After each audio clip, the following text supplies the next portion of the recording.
इस वीडियो में हम पढ़ेंगे नियंत्रण और संतुलन का सिद्धांत। नियंत्रण और संतुलन का सिद्धांत अमेरिका में पाया जाता है।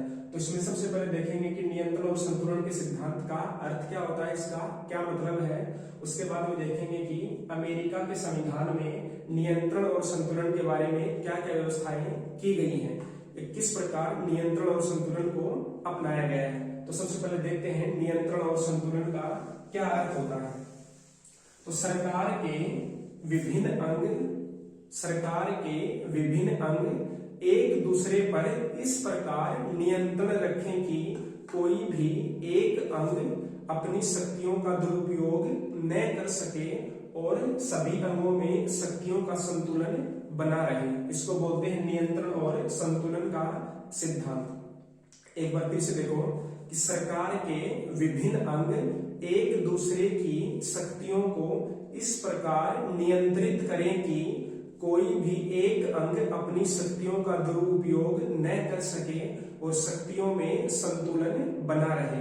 इसको बोलते हैं नियंत्रण और संतुलन का सिद्धांत। तो देखो सरकार के तीन अंग होते हैं। सरकार के तीन अंग होते हैं। एक होती है व्यवस्थापिका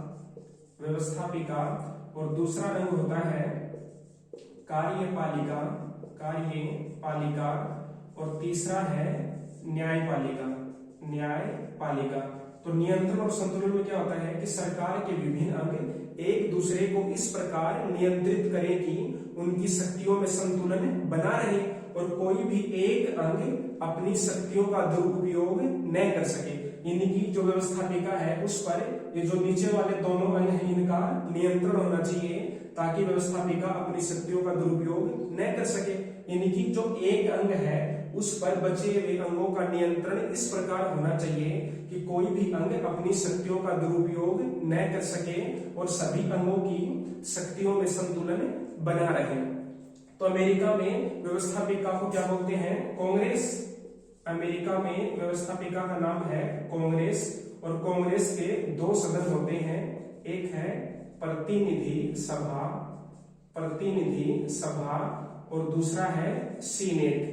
जो प्रथम सदन है वो है प्रतिनिधि सभा और जो दूसरा सदन है वो है सीनेट। तो अमेरिका की व्यवस्थापिका को बोलते हैं कांग्रेस और कार्यपालिका को बोला जाता है राष्ट्रपति। यानी कि कार्यपालिका में कौन शामिल होता है? राष्ट्रपति। और न्यायपालिका में शामिल होता है सर्वोच्च न्यायालय। तो अमेरिका में सरकार के तीन अंग हैं और ये तीनों अंग एक दूसरे को इस प्रकार नियंत्रित करें कि कोई भी अपनी शक्तियों का दुरुपयोग न कर सके। इन तीनों की शक्तियों में संतुलन बना रहे। यानी कि जो कांग्रेस है उस पर राष्ट्रपति और सर्वोच्च न्यायालय का नियंत्रण रहे और जो राष्ट्रपति है उस पर कांग्रेस और सर्वोच्च न्यायालय का नियंत्रण रहे और जो सर्वोच्च न्यायालय है उस पर कांग्रेस और राष्ट्रपति का नियंत्रण इस प्रकार रहे कि यह अपनी शक्तियों का दुरुपयोग ना कर सके। तो नियंत्रण और संतुलन का मतलब होता है कि सरकार के विभिन्न अंग यानी कि ये तीनों अंग एक दूसरे की शक्तियों पर इस प्रकार नियंत्रण रखें कि कोई भी अंग अपनी शक्तियों का दुरुपयोग न कर सके और इनकी शक्तियों में संतुलन बना रहे। ये होता है नियंत्रण और संतुलन का सिद्धांत। अब देखते हैं कि अमेरिकी संविधान में नियंत्रण और संतुलन को किस प्रकार अपनाया गया है। यानी कि कुल मिलाकर के हमें ये देखना है कि जो कांग्रेस है उसकी शक्ति पर कैसे नियंत्रण रखा जाता है और राष्ट्रपति की शक्ति पर नियंत्रण कैसे रखा जाता है और सर्वोच्च न्यायालय की शक्ति पर नियंत्रण कैसे रखा जाता है। तो अब सबसे पहले देखते हैं कि कांग्रेस यानी कि व्यवस्थापिका पर नियंत्रण कैसे रखा जाता है। तो जो नियंत्रण और संतुलन की व्यवस्था है, संविधान में जो व्यवस्था की गई है उसमें से सबसे जो पहला बिंदु है वो ये है कि कांग्रेस की शक्ति पर नियंत्रण।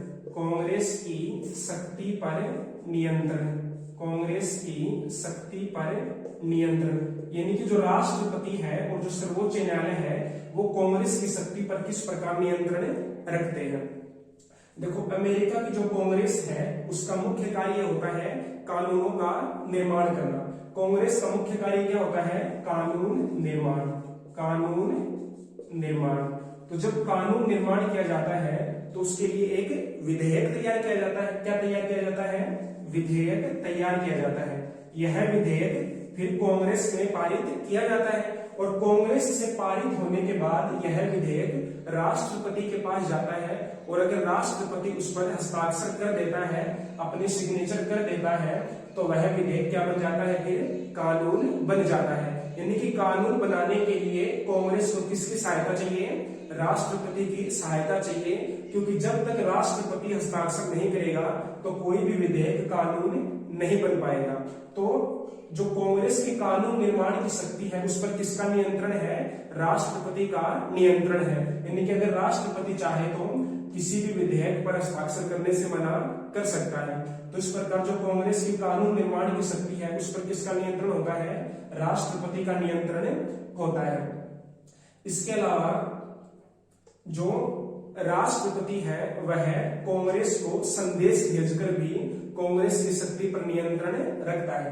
राष्ट्रपति कांग्रेस के पास संदेश भेजकर भी उस पर नियंत्रण रखता है। तो ये तो हो गया कि राष्ट्रपति कांग्रेस की शक्ति पर किस प्रकार नियंत्रण रखता है। अब देखते हैं कि जो सरकार का जो तीसरा अंग है, यानी कि जो सर्वोच्च न्यायालय है, वह कांग्रेस की शक्ति पर किस प्रकार नियंत्रण रखता है। तो जो देखो कांग्रेस का मुख्य कार्य क्या है, कानूनों का निर्माण करना। तो अगर कांग्रेस किसी ऐसे कानून का निर्माण कर देती है जो संविधान के प्रतिकूल होता है, यदि कांग्रेस किसी ऐसे कानून का निर्माण कर देती है जो संविधान के प्रतिकूल हो, यानी कि संविधान के विपरीत हो, तो ऐसे कानून को जो सर्वोच्च न्यायालय है वह असंवैधानिक घोषित कर सकता है या रद्द कर सकता है। असंवैधानिक घोषित कर सकता है। यदि कांग्रेस किसी ऐसे कानून का निर्माण करती है जो संविधान के प्रतिकूल हो, तो सर्वोच्च न्यायालय ऐसे कानून को असंवैधानिक या रद्द कर सकता है, असंवैधानिक या रद्द कर सकता है। तो इस प्रकार सर्वोच्च न्यायालय भी कांग्रेस की शक्ति पर नियंत्रण रखता है। और जो सर्वोच्च न्यायालय कांग्रेस द्वारा बनाए गए कानूनों को असंवैधानिक घोषित कर सकता है, सर्वोच्च न्यायालय की इस शक्ति को न्यायिक पुनरावलोकन कहा जाता है। क्या कहा जाता है, न्यायिक पुनरावलोकन। तो न्यायिक पुनरावलोकन की शक्ति के तहत सर्वोच्च न्यायालय कांग्रेस द्वारा बनाए गए कानूनों को रद्द या असंवैधानिक घोषित कर सकता है। तो ये तो हो गया कि कांग्रेस की शक्ति पर राष्ट्रपति और सर्वोच्च न्यायालय है वो किस प्रकार नियंत्रण रखते हैं। है राष्ट्रपति की शक्ति पर नियंत्रण, यानी कि जो कांग्रेस और सर्वोच्च न्यायालय होते हैं वे राष्ट्रपति की शक्ति पर किस प्रकार नियंत्रण रखते हैं। तो सबसे पहले देखते हैं कि कांग्रेस राष्ट्रपति की शक्ति पर किस प्रकार नियंत्रण रखती है। तो जो राष्ट्रपति होता है उसको प्रशासन चलाने के लिए धन या वित्त की आवश्यकता पड़ती है। राष्ट्रपति को प्रशासन चलाने के लिए धन या वित्त की आवश्यकता पड़ती है, और जो देश का धन या वित्त होता है उस पर कांग्रेस का नियंत्रण रहता है। देश के वित्त पर कांग्रेस का नियंत्रण रहता है। तो इसलिए अगर राष्ट्रपति को अपना प्रशासन चलाने के लिए धन या वित्त की आवश्यकता हो तो किसकी अनुमति आवश्यक होती है, कांग्रेस की अनुमति आवश्यक होती है। तो इस प्रकार धन या वित्त के माध्यम से कांग्रेस राष्ट्रपति की शक्ति पर नियंत्रण रखती है। इसके अलावा जो दूसरे देशों के साथ अगर अमेरिका को युद्ध करना हो, अमेरिका को क्या करना हो, युद्ध करना हो, तो इस युद्ध की घोषणा तो कौन करता है, राष्ट्रपति करता है। युद्ध की घोषणा कौन करता है, राष्ट्रपति करता है। लेकिन इस युद्ध की घोषणा को तभी लागू किया जाएगा, यानी कि दूसरे देश के साथ युद्ध तभी हो पाएगा जब इसकी अनुमति कौन प्रदान करे, कांग्रेस प्रदान करे। यानी कि युद्ध की घोषणा करने की शक्ति किसकी है, राष्ट्रपति की है, लेकिन इस पर अनुमति किसकी चाहिए, कांग्रेस की अनुमति चाहिए। यदि कांग्रेस युद्ध करने की अनुमति नहीं देती है तो राष्ट्रपति किसी दूसरे देश के साथ युद्ध नहीं कर सकता है।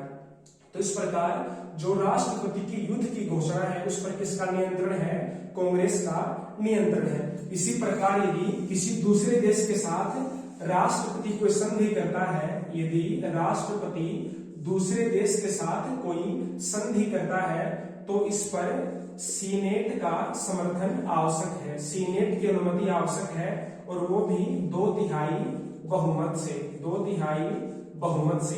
यदि राष्ट्रपति किसी दूसरे देश के साथ कोई संधि कर लेता है तो उस पर सीनेट की 2/3 बहुमत से समर्थन आवश्यक है या अनुमति आवश्यक है, अन्यथा वह संधि लागू नहीं हो पाएगी। इसके अलावा जो जितने भी संघीय पद होते हैं अमेरिका में, जितने भी संघीय पद होते हैं उन सभी पदों पर नियुक्ति करने का अधिकार राष्ट्रपति को होता है, लेकिन सीनेट की अनुमति आवश्यक है।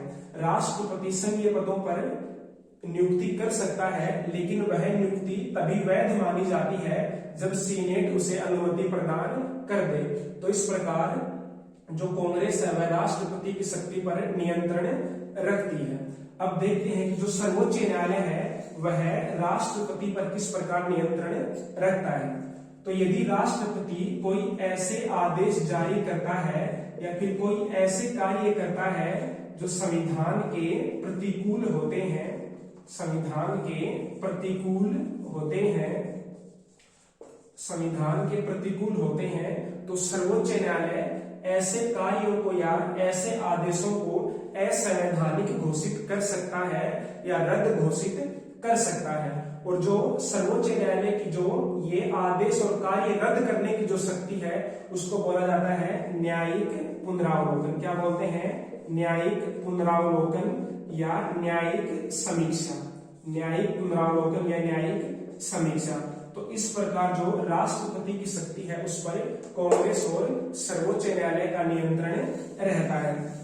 अब देखते हैं तीसरा पॉइंट कि जो सर्वोच्च न्यायालय है यानी कि जो सरकार का तीसरा अंग है उस पर नियंत्रण किस प्रकार रखा जाता है। तो सर्वोच्च न्यायालय पर नियंत्रण, सर्वोच्च न्यायालय की शक्ति पर नियंत्रण, शक्ति पर नियंत्रण। तो सबसे पहले देखते हैं कि जो सर्वोच्च न्यायालय की शक्ति है उस पर कांग्रेस किस प्रकार नियंत्रण रखती है। सर्वोच्च न्यायालय की शक्ति पर कांग्रेस किस प्रकार नियंत्रण रखती है। तो देखो जो सर्वोच्च न्यायालय के न्यायाधीश होते हैं उनका जो संख्या है यानी कि सर्वोच्च न्यायालय में कितने न्यायाधीश होंगे, उनकी कितनी संख्या होगी और उनका क्या वेतन होगा।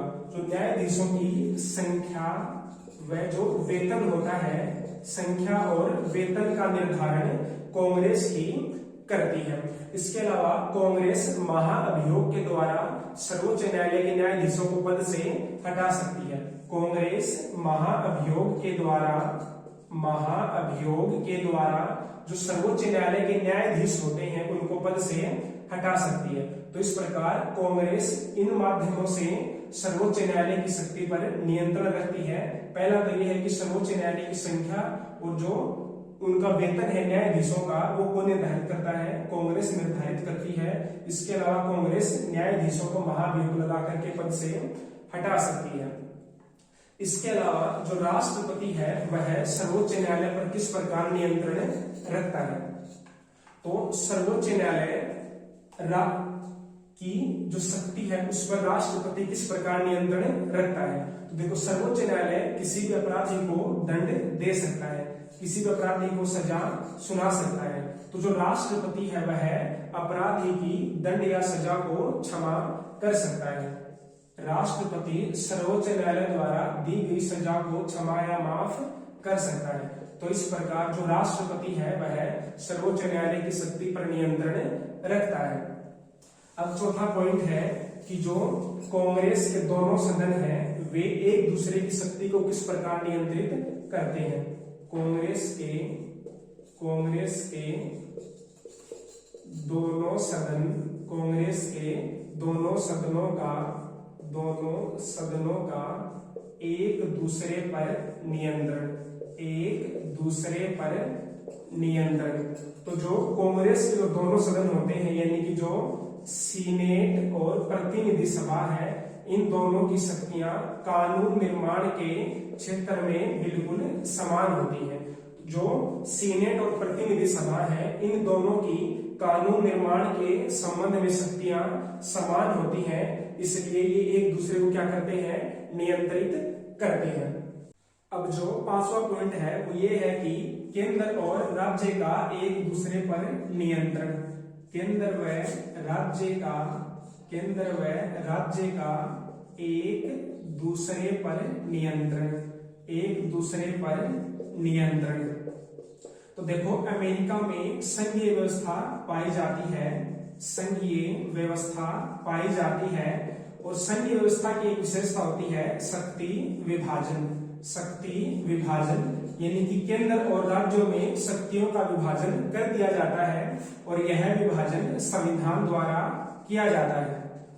संघीय व्यवस्था में शक्तियों का विभाजन पाया जाता है, और यह शक्ति विभाजन संविधान द्वारा किया जाता है, यानी कि संविधान में यह लिखा होता है कि केंद्र सरकार की शक्तियां कौन सी होंगी और राज्य सरकार की शक्तियां कौन सी होंगी। तो केंद्र और राज्य कोई भी अपनी मर्जी से इस संविधान में या शक्ति विभाजन में परिवर्तन नहीं कर सकता है। अगर संविधान में परिवर्तन करना है तो केंद्र और राज्य दोनों की सहमति आवश्यक होती है। तो इस प्रकार केंद्र और राज्य भी एक दूसरे को नियंत्रित करते हैं। कोई भी एक पक्षीय रूप से या अपनी मन मर्जी से संविधान में संशोधन नहीं कर सकता है। तो इस प्रकार ये हो गया नियंत्रण और संतुलन का सिद्धांत।